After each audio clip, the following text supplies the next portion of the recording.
அப்பா அப்பான்னு தலைப்பெழுதி கவிதை எழுத உட்கார்ந்தா கண்ணெல்லாம் கலங்குது, கவிதை எங்க வருகுது. எனக்கு சின்ன காயம் பட்டாலே நீ துடியா துடிப்ப, உனக்கு பெரிய அடியே பட்டாலும் அசால்ட்டா நீ நடப்ப. நீ ஓடாத ஓட்டம் இல்ல, படாத பாடு இல்ல, வாழ்க்கையில வாங்காத அடி இல்ல, எடுத்து சொல்ல யாரும் இல்ல. படிச்சு பட்டம் கிட்டோன்னு ஏறும் வாங்கினது இல்ல, பரம்பரை பணக்காரன் இல்ல, வெட்டி பந்தா உனக்கு இல்ல, வெட்டித்தனமா ஒரு நாளும் உன்னை நான் பார்த்ததில்ல. ஆன நல்ல துணி நீ போட்டதில்ல, நீ ஆனா பிறந்துட்டனாலேயே உன்னால அழுக கூட முடிஞ்சதில்ல. பம்பரமா நீ சுத்த, பக்குவமா நான் இருந்தேன், பந்தாவா நான் சுத்த, அடிச்ச பந்தாட்டம் நீ பறந்த.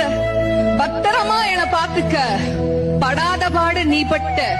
அதனாலதான்ப்பா ஆண்டவனே ஆனாலும் அப்பாவுக்கு அப்புறம்தான்.